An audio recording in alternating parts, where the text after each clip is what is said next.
안녕하세요, 김현우입니다. 오늘은 프리미어리그 1라운드 빅매치였던 맨체스터 유나이티드와 아스날의 경기 분석으로 준비했습니다. 이 경기에 대한 분석은 맨유에 조금 더 포커스를 맞춰서 영상 분석을 하려고 합니다. 결과는 맨유가 아쉽게 졌던 경기였죠. 맨유는 공격진에 쿠냐와 은베모가 들어오면서 이전보다 더 퀄리티 있는 공격 시퀀스들이 많이 보였습니다. 다만 결정력 부분과 파이널 서드에서 순간 판단이 아쉬운 판단으로 작용되면서 득점이 나오지 못했습니다. 또한 경기를 주도하기 위해선 수비 트랜지션 대응이 중요한데 아직까지 트랜지션에 대한 의문 부호가 들었습니다. 그래서 오늘 분석은 맨유의 퀄리티 좋은 시퀀스가 어떻게 나올 수 있게 되었는지 먼저 짚어볼 거고요. 맨유의 트랜지션에 대해서 간단하게 짚어보겠습니다. 아모린 감독은 지난 시즌과 동일하게 3백을 기반으로 한 전술을 고수했습니다. 3백으로 위치하면 가운데 센터백은 한 칸 더 올라가 수비형 미드필더였던 카셈미로와 투볼란치를 이루고 브루노 페르난데스가 한 칸 더 올라가는 형태가 나왔습니다. 그럼 브루노 페르난데스는 마운트와 두 공격형 미드필더처럼 위치하고 쿠냐와 은베모도 깊게 내려와서 빌드업에 관여하진 않지만 어느 정도 관여했습니다. 이런 상황에서 아스날은 4-2-3-1로 수비 형태를 시작해서 웨드고르가 올라오고 프론트 라인이 4명으로 위치했습니다. 이렇게 되면 사실상 투톱이 되는 이 두 선수는 맨유의 수비형 미드필더 2명을 묶어놓고 라이스와 수비맨디는 마운트와 브루노 페르난데스를 안정적으로 막을 수 있는 형태가 만들어집니다. 이때 센터백 쪽으로 볼이 갔을 때 볼을 소유한 센터백이 선택지가 다 막혔다는 판단이 들면 윙어는 사이드로 가는 경로를 차단했습니다. 풀백도 점프할 준비를 하고 포워드였던 요케레스는 센터백이 백패스하는 기점으로 압박을 시작하죠. 그럼 포워드가 압박을 하기 때문에 압박하는 선수의 뒤에 있던 수비형 미드필더가 올라와서 마치 4-1-4-1 같은 수비 형태를 갖추는 거죠. 이렇게 되면 아스날은 맨유가 후방에서 위치할 공간을 이렇게 조여오게 되는 겁니다. 이런 상황이 되었을 때 바인드르는 롱킥을 자주 보였는데요. 양쪽에 위치한 마운트와 브루노 페르난데스를 보고 주기도 하지만 2선에서 자유롭게 위치하고 쿠냐와 은베모도 2선에 관여하기 때문에 아스날은 풀백뿐만 아니라 수비라인 전체적으로 올라와서 대응해야 했습니다. 이러다 보면 수비라인 구성원들 간의 간격이 벌어지고 미들라인과의 간격은 이미 미들라인이 압박을 나갔기 때문에 벌어지는데요. 맨유는 양쪽으로 볼을 보내면서 떨어지는 세컨볼을 가운데 위치한 선수나 주변에 위치한 선수가 받고 뒷공간으로 찔러두게 만들었습니다. 이 상황이 결국 수비라인에서 서로의 간격이 벌어지다 보니 나오는 거죠. 이런 패턴 외에도 아스날의 포워드는 채널링을 하기 때문에 미드필더가 돌려놓고 프레질 수 있으면 앞을 바라보고 공격형 미드필더가 이어서 땡겨서 가운데 공간이 얇아지게 만듭니다. 이후에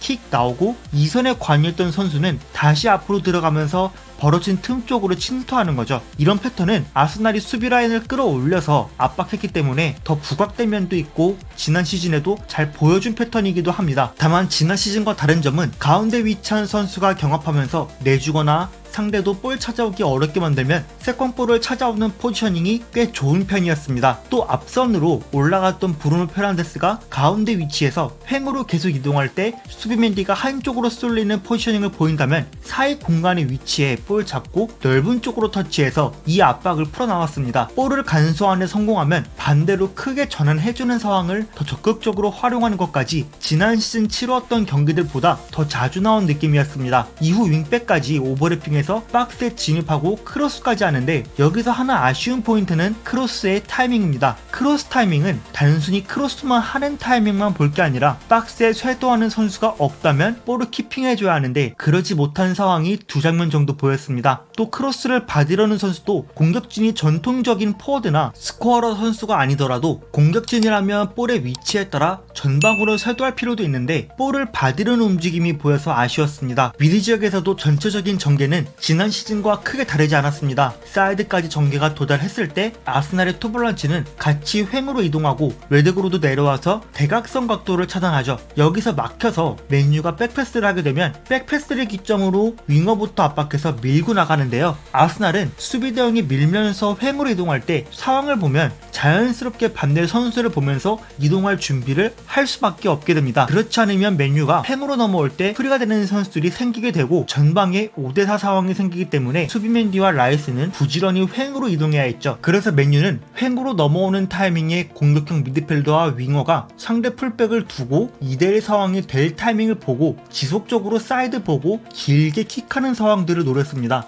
아무리 상대 풀백보다 뒤에 도달하게끔 만들면 순식간에 파이널 서드까지 도달하는데 속도전을 할 수 있기 때문인 거죠. 또 이런 상황은 최후방 라인에 볼이 있을 때 수비형 미드필더가 앞으로 나온 상태에서 수비 라인이 한쪽으로 쏠렸을 경우 2대1 상황이 더 크게 작용될 수 있게 됩니다. 이렇게 뒷공간 찌르는 패턴 외에도 앞으로 더 기대되는 포인트는 포워드를 활용한 돌려치기 패턴입니다. 경기 중에서도 몇 번 나왔는데 사이드에 윙백이 내려와서 볼 잡을 때 상대 풀백을 끌어오면 좁힌 공격형 미드필더가 빠지고 포워드가 대각선으로 받을 수 있는 각도로 접근해서 포워드가 돌려쳐주는 거죠. 지난 시즌에는 호일룬과 지르크지가 이 역할을 제대로 못해줬기에 세슈코가 영입되지 않았을까 싶습니다. 단순히 포워드가 홀드업을 통해 내려서 주는 것도 중요하지만 이 패턴처럼 뛰어들어가는 선수를 살려주게 되면 볼과 사람을 같이 챙겨서 봐야 할 수비수보다 침투하는 선수의 속도가 더 붙어서 들어가기 때문에 맨유가 더 효과적으로 박스까지 진입할 수 있게 되는 겁니다. 이렇듯 맨유는 상대가 가운데로 시선이 쏠려있는 상황들을 통해 등 뒤로 속도를 높여 침투할 상황을 계속 만들려고 시도하는 중입니다. 다만 공격진들끼리 볼이 사이드에 있으면 공간을 잘게 썰어 들어갈 선수와 볼을 박스에서 받을 선수의 생각이 이런 식으로 다르다면 고립되는 현상은 종종 보입니다. 물론 사이드에 위치하는 선수들이 드리블을 어느 정도 할 수 있는 선수들이라면 모르겠지만 아무리면 이선 조합 특징 중 하나는 한 선수는 메이킹이나 킥 혹은 좁은 공간에서 턴할 수 있는 선수라면 반대 위치한 선수는 윙어 성향이 짙은 선수가 좁혀서 들어옵니다. 즉 한쪽은 공격 패턴이 잘 안되면 고립되는 상황이 생기는 거죠. 실제 경기 상황으로 보면 더리우트가 한 칸 올라가 카스미르와 투볼런치를 이룬 상태에서 브루노 페르난데스는 한 칸 더 올라가 있는 상황입니다. 이에 대해 아스날은 요케레스와 웨데고르가 투톱처럼 위치하고 두 수비형 미드필더와 가깝게 위치하고 라이스가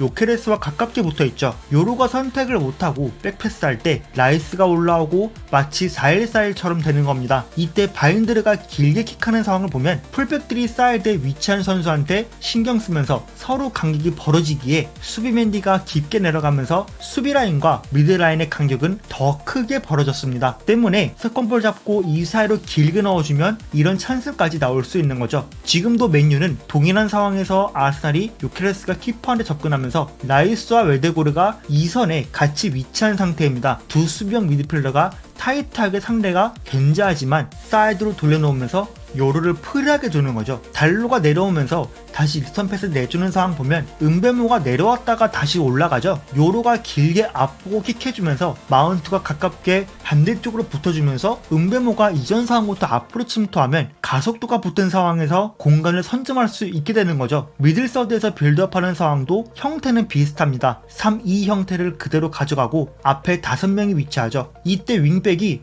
볼 잡고 앞을 바라보면 풀백을 끌어왔고 은베모가 횡으로 나오면서 수비라인의 간격은 서로 벌어졌죠. 후냐는 여기서 두 가지 움직임 옵션을 가져갈 수 있습니다.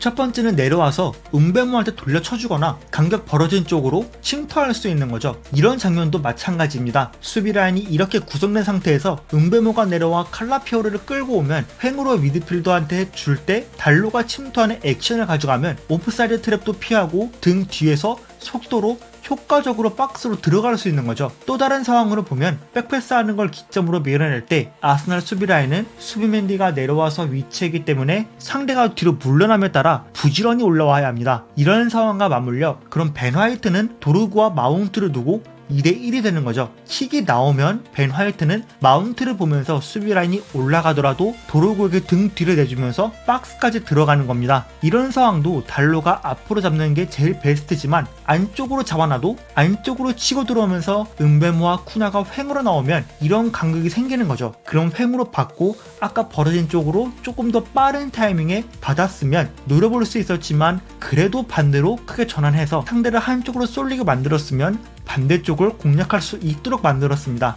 그럼 도르구가 넓게 위치해서 받으면 쇼까지 올라오면서 더블 상황이지만 쇼가 더 가깝게 붙어주면서 2대1 상황 만들고 박스까지 연결할 수 있는 상황을 만들 수 있는 겁니다. 이렇게 보면 맨유가 만들어가는 과정은 완성도가 지난 시즌에 비해 조금 더 높아져 가고 있습니다. 다만 아스날의 수비 라인이 높게 형성되어 아모림의 의도가 더 쉽게 잘 나올 수 있었던 점을 고려해 맨유가 로우 블록을 상대로 어떤지는 더 확인해봐야 할 점이 분명히 있어 보입니다. 이제 맨유가 공격 국면에서 완성도는 점점 올라오고 있지만 맨유가 감당해야 할 부분도 분명히 있습니다. 공격을 주도하는 팀이라면 트랜지션은 어떤 식으로 대응할지가 가장 중요합니다. 맨유는 대체적으로 후방이나 미드라인에서 롱킥을 섞어 뒷공간을 노리는 공격을 자주 시도하는데요. 이 볼이 우리 팀 선수에게 잘 연결이 되면 문제가 없지만 상대가 세컨볼을 잡게 되면 라인 간격이 벌어지면서 대응하기 어려운 상황이 발생할 수 있습니다. 맨유는 이럴 때 볼을 다시 되찾아오기 위해 미드필더가 올라와서 1차 대응을 해주고 먼 쪽에서 좁혀오는 게 아니라 자리를 지키거나 뒤로 무르기 때문에 상대 역습에 취약한 부분을 보이고 있습니다. 이 상황을 보면 미들서드로 들어가는 초입 상황에서 요로가 뒷공간을 보고 길게 킥하는데요. 쿠냐 쪽으로 킥은 하지만 가브리엘이 수비맨디 쪽으로 내주면서 아스날에게 공격 기회가